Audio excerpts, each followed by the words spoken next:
Hey guys, welcome back. Today we're going to go through how to make dyed deviled eggs for your Easter parties and how to modify that with different colors for different events and holidays using all natural vegetables and fruits to get your dyes.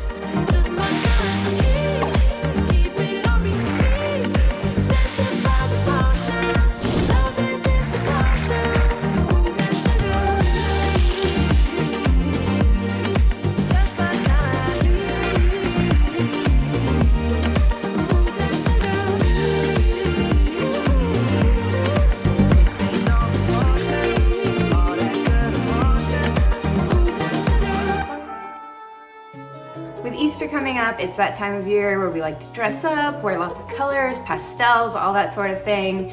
And I don't know about y'all, but at least in my family, deviled eggs are a big part of major holidays. But deviled eggs really don't look that fancy compared to a lot of other holiday foods. So to sort of brighten them up, since they're so delicious, and make them sort of match that festive feel of Easter, I was gonna go through today and show y'all how to make beet pickled deviled eggs.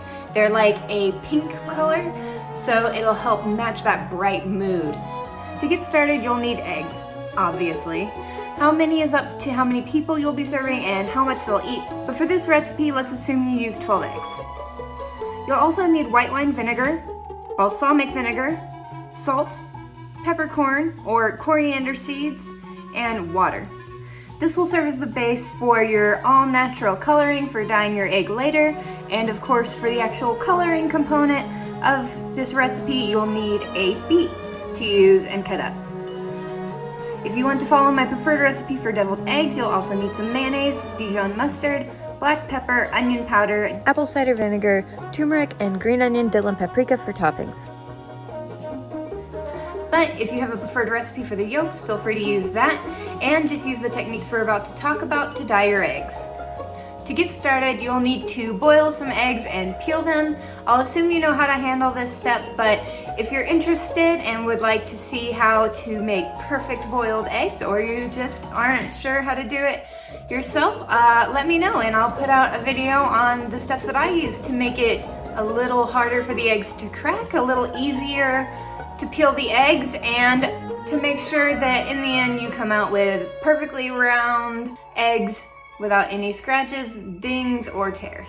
While your egg is boiling, or once you have it prepped, you'll need to prep your all-natural dye. First, you'll need approximately 200 grams of roughly chopped beet. That's about one medium-sized beet or half of a large beet. First, wash the beet since it's probably covered in dirt and potentially some of the roots still. Then peel the beet, cut it in half. You'll need to cut off the end and then cut the half into slices. And then turn those sideways and slice again. The chopped pieces don't need to be too small since we're just cutting them to make it easier to get the natural dye from it. Now that we've prepped the beet, we're going to use it to make the dye for our eggs. Pull out a pot or pan and add 3/4 of a cup of white vinegar. If you don't have any, you can use distilled white vinegar or apple cider vinegar as a substitute. Keep in mind, however, that using apple cider vinegar will give it a sweeter taste, which you may want to avoid since this will flavor the white of your egg later in the recipe. Next, add 1/4 cup of balsamic vinegar and 1 tablespoon of salt. You'll also want to add 1 tablespoon of peppercorns or coriander seeds and bring it to a boil. Once again, coriander seeds are the sweeter option and peppercorn is the spicier option, so keep that in mind when you're choosing which you want to add at this step in the dish. If you're not sure which one you want to add, I recommend sticking with the peppercorn. It's the safer option. You're more likely not to like it because it's too sweet than you are to not like it because it was too spicy from your peppercorn. Once you have all the ingredients in, let it boil for about 5 minutes. Then strain out your beets. If you don't remove the beets before adding the mixture to cover your peeled egg, the coloring on the outside of the egg will turn out mottled from where the beet pressed against the outside of the egg and prevented contact with the more easily absorbed dye in the beet juice. At this point, you'll put your eggs and pickled beet juice into a container, seal it, and check on it after 4 hours, and you should see that it's a bright pink color. You can let it continue to sit in the juice longer if you want it to be darker, maybe 8 to 12 hours, but you don't really want it to go past that 12-hour mark, because the longer you allow it to sit, the firmer and chewier the egg whites will become. Also, they'll take in more of the flavor from the vinegar and the different ingredients in our pickled beet juice. And finally, most importantly, in our case, the longer that they sit in the juice, the further the dye is going to penetrate into the eggs. And so if you allow it to go too far past the 12-hour mark, then you potentially will have your egg yolks turning from yellow to pink, which is not what we want for this recipe. Once the eggs reach the level of color you're wanting for the dish, remove the eggs from the beet juice mixture and cut the eggs in half. Then scoop out the yolks and place them in a medium bowl.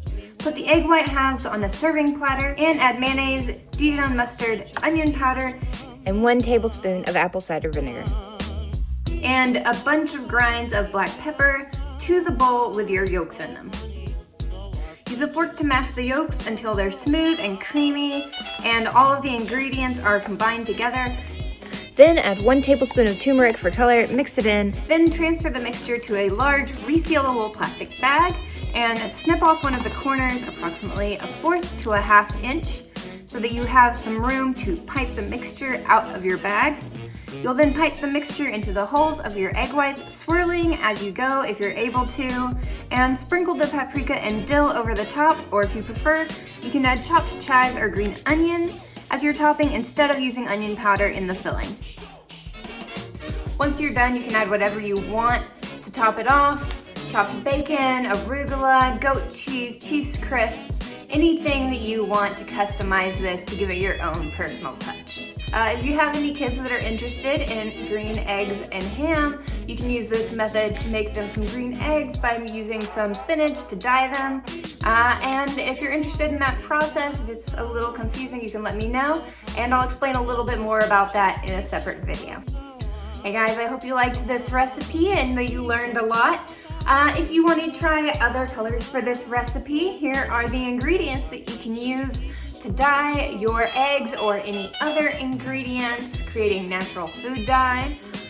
For your different colors, you'll want to use red cabbage to create a blue color, carrots for orange, turmeric for yellow. Of course, these are just a few of the foods that you can use to get food dye naturally from organic products. If you're interested in anything in particular about the details of this video, the process I used for boiling the eggs, how to create different types of food dye, if you're using them for baking or something instead, modifications for particular colors that you'll need to keep in mind. For example, with spinach, when you use that to create green dye, you'll want to add apple juice or some form of sweetener to counteract the bitter flavor of the spinach when you're creating the dye. There's lots of things to consider, so if there's anything in particular you're interested in learning more about in this recipe, and if there's a basic you don't understand fully and want me to explain further in its own separate video, let me know down in the comments below. And of course, if you like this video, be sure to like, share, and subscribe. And I'll see you in the next video. Bye! So our friendship ceases.